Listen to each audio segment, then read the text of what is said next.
you have a hard time remembering what day it is when you look at your calendar because of the rotating schedule? Today I'm going to show you how to add meetings to our schedule for the whole year. You can do this with your schedule too, and I'll talk about that at the end. So the first thing you do is thank you so much to the front office for putting together this letter schedule right here. I'm going to click column A, and I'm going to click sort A to Z. Now all my A days are together. Then I'm going to click on column C and say insert one column to the left. I'm going to title this start time.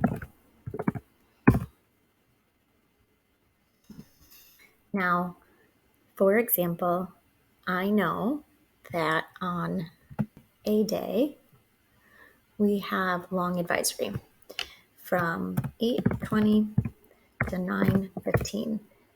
Make sure you write AM or PM. I can populate this whole section by highlighting the square and clicking on this little square in the corner and just dragging it down to all of the A days.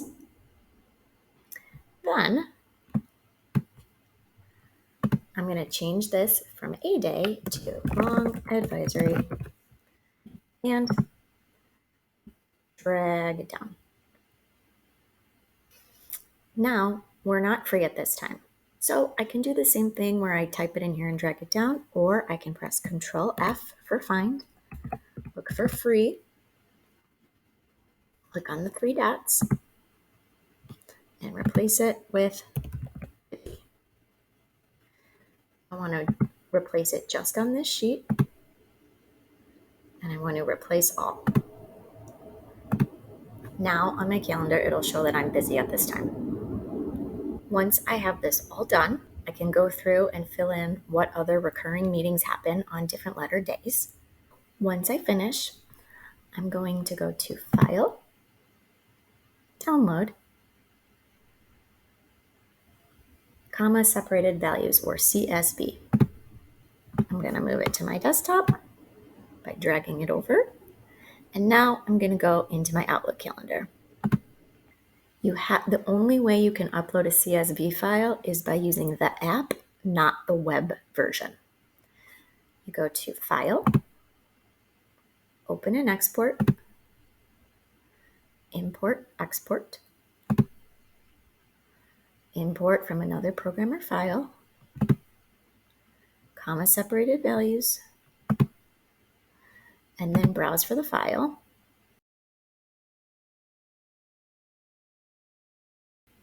I would choose Do Not Import Duplicates.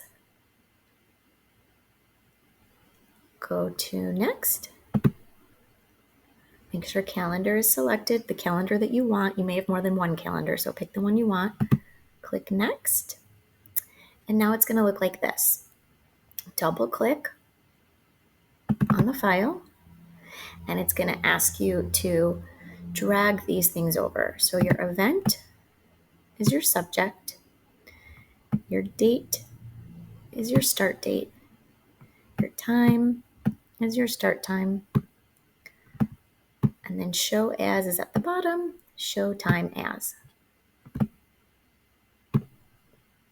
Then you click OK and finish.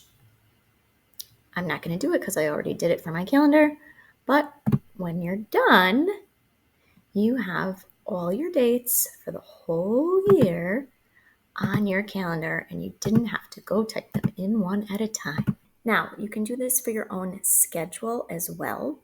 It just takes a lot longer because you'll have to add in rows too.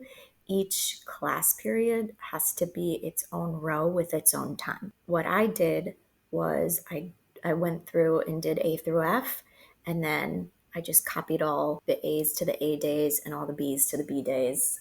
And so it takes longer, but you can do it that way too. So then you will have your full schedule on your calendar, and when people want to schedule meetings with you, they can see when you're available or not.